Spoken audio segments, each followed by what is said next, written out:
Welcome back to Everything Chat. Today we're taking a deep dive into Herman Melville's Moby Dick. Let's just hope this deep dive doesn't end up leaving us beached. Moby Dick is a classic for a reason, you know. It's a story that keeps speaking to people because it deals with these big universal themes that are just as important now as they were back in the 19th century. The book starts off with a chapter called Extracts, which is kind of an unusual way to start a novel. Mm. It's basically a bunch of quotes and pieces about whales from different places. What do you think Melville was going for by starting this way?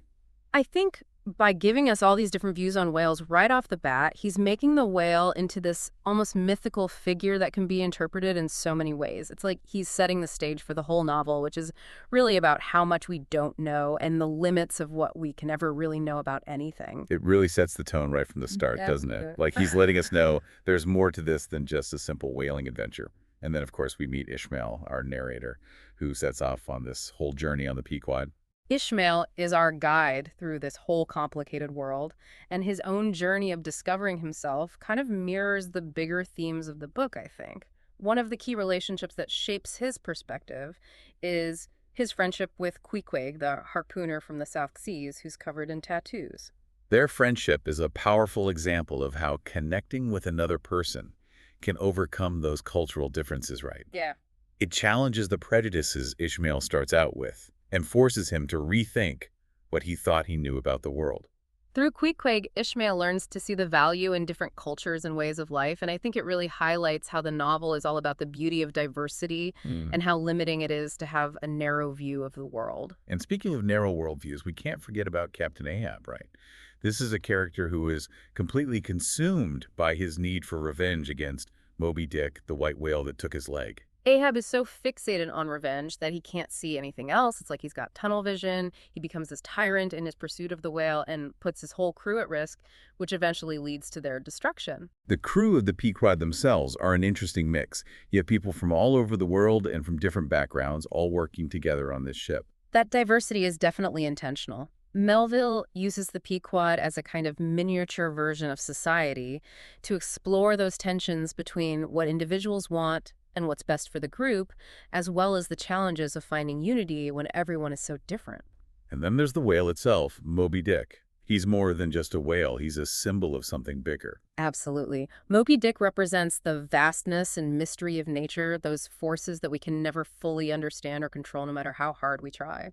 There's this one chapter that really got me thinking called The Whiteness of the Whale, where Ishmael talks about the color white and all the different things it can represent. I feel like it adds a whole other layer to Ahab's quest and what Moby Dick means to him. That chapter is so important because it brings in this whole racial dimension to the novel's main themes. It makes you think about the power of whiteness, especially in the context of 19th century America, and how it relates to Ahab's need to dominate. Ishmael, on the other hand, has a more complex view. He understands that the way people see whiteness is complicated and open to interpretation. Melville definitely doesn't shy away from making us think about these difficult ideas. And as the story goes on, Ahab's obsession just keeps getting worse and he makes more and more reckless decisions. Ahab's pursuit of Moby Dick really shows the dangers of unchecked ambition, and that our sense of control is often just an illusion. His need to conquer the whale becomes all about forcing his will on a world that's ultimately chaotic and unpredictable. It's almost like he's trying to physically overpower the world to make up for how vulnerable he feels after losing his leg. That's a good point. It becomes less about revenge and more about proving he can dominate nature itself. This deep dive has been really fascinating so far, and we've only just scratched the surface. It's not just Ahab who's wrestling with questions of fate, though. There's also Fedallah, Ahab's harpooner. He's kind of a mysterious character who seems to have this strange understanding of destiny. Yeah, Fedallah's always making these prophecies that are hard to figure out. And there's one in particular that hints at how Ahab's going to die. It's like fate is closing in on him, even though he's trying so hard to fight it. I think Fedallah's prophecies add this whole other layer to the book's exploration of whether we have free will or if everything is already decided.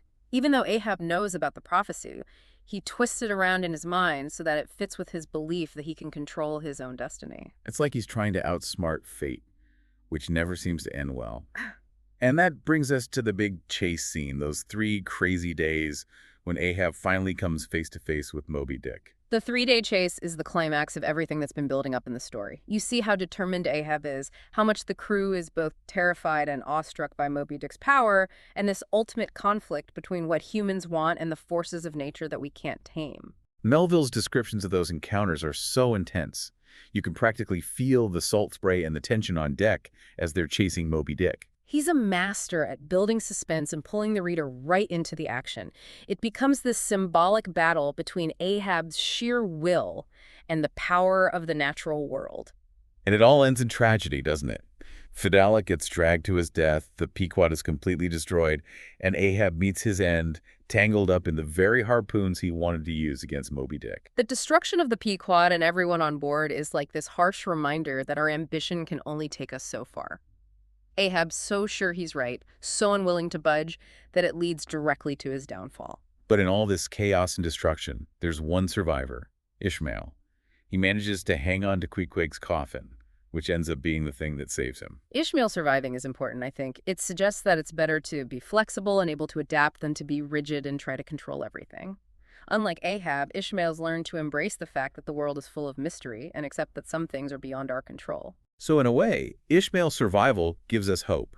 He shows us that we can deal with the ups and downs of life without becoming obsessed or needing to be in control all the time. Right. Ishmael represents a more humble approach to life, one that acknowledges that we're not all-knowing and that there are forces out there much greater than ourselves. What do you think we're supposed to take away from this whole epic tale as readers?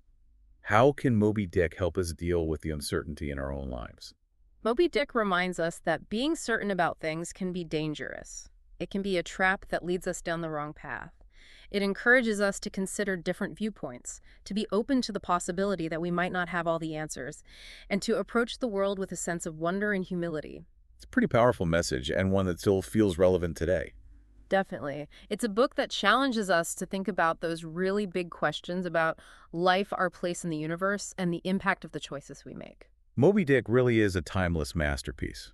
It's a story that stays with you long after you've finished reading it. And it's a book you might find yourself coming back to over and over because you discover something new each time.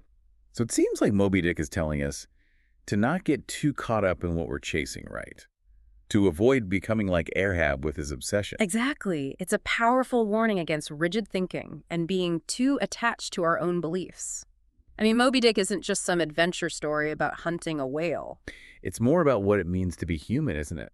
That constant search for meaning and understanding in a world that can feel so overwhelming and confusing. It definitely pushes us to think about how we relate to the unknown and our place in this vast universe, and to accept that we'll never have all the answers. What are your thoughts on the idea that each of us might have our own personal Moby Dick? Something that we obsess over, even if it's not good for us. That's an interesting question. It makes us look inward right and think about what those white whales might be in our own lives. Is it a need to be in control, a desire for revenge, or maybe a longing for something that we can't ever really have? It seems like Melville's encouraging us to really examine ourselves and figure out what those deeper motivations are that drive our actions. He's reminding us that even though our goals might seem important, they can actually lead us down a path of self-destruction if we're not careful. Moby Dick gives us so much to think about. It's a story that stays with you long after you've finished reading it. It's the kind of book that you can read multiple times, and each time you'll find some new layer of meaning that connects to your own life in a different way. It reminds us to stay open to new ideas, to accept the complexity of life, and to always question the world around us. Until next time, stay curious and question everything.